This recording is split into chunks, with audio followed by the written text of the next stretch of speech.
Hello, my name is Nikki Patton, and today I will be talking to you about first-generation college students. So what makes somebody a first-generation college student? The federal definition for first-generation college student is what is used for their TRIO program. They define a first-generation student as any student whose two parents did not receive a baccalaureate degree. However, if a student was raised primarily and supported by one parent, that one parent must not have completed a baccalaureate degree.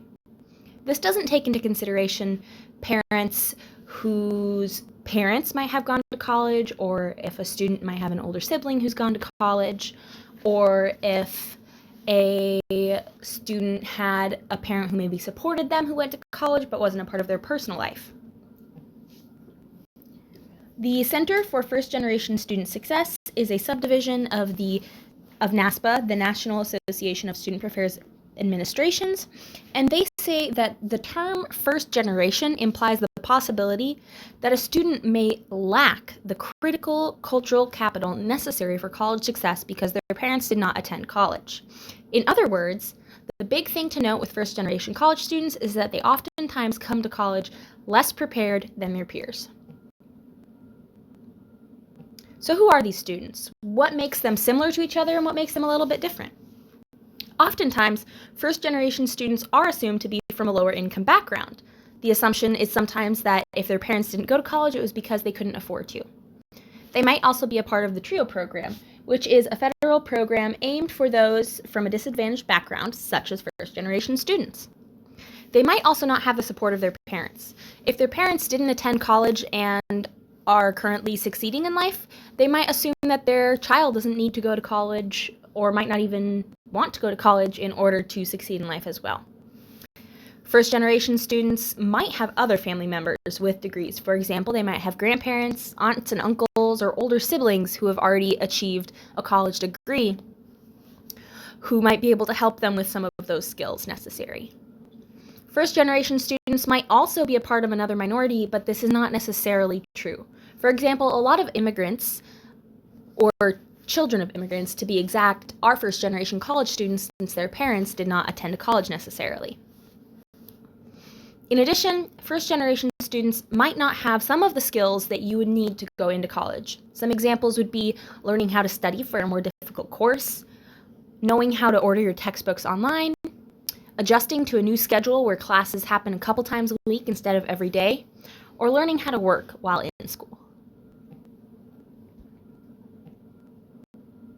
So what are the numbers? How many students are first-generation students, and what are their demographics? 24% of students have parents with no higher education. 56% of students have parents without a bachelor's degree. These numbers are pulled from the National Center for Education Statistics. 59% of all first-generation college students are also the first sibling to have attended college. In other words, they don't have an older sibling who can help them navigate it. 40% of first-generation college students attended full-time, while a whole 60% attended part-time. The breakdown of first-generation college students is majorly non-white. However, white is the largest percentage. 46% of first-generation students are white.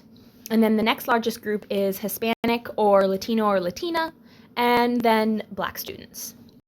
The majority of first-generation college students are also female. So how do first-generation college students do in school?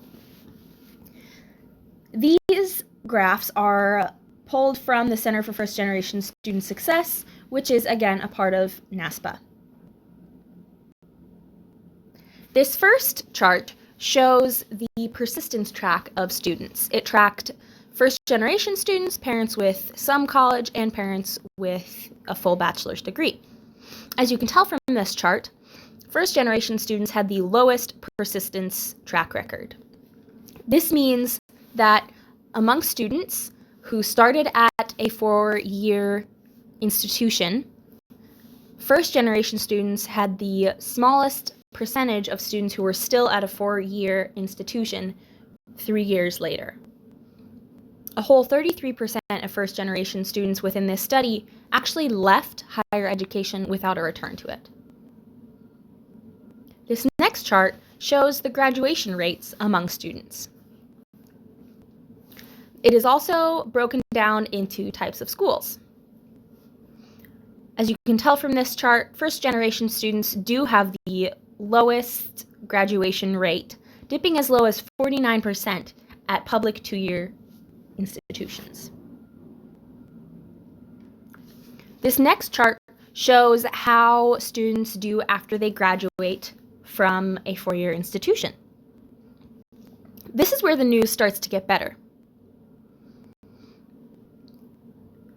First-generation students actually are tracking right along with their peers in terms of having a full-time job or working a couple jobs.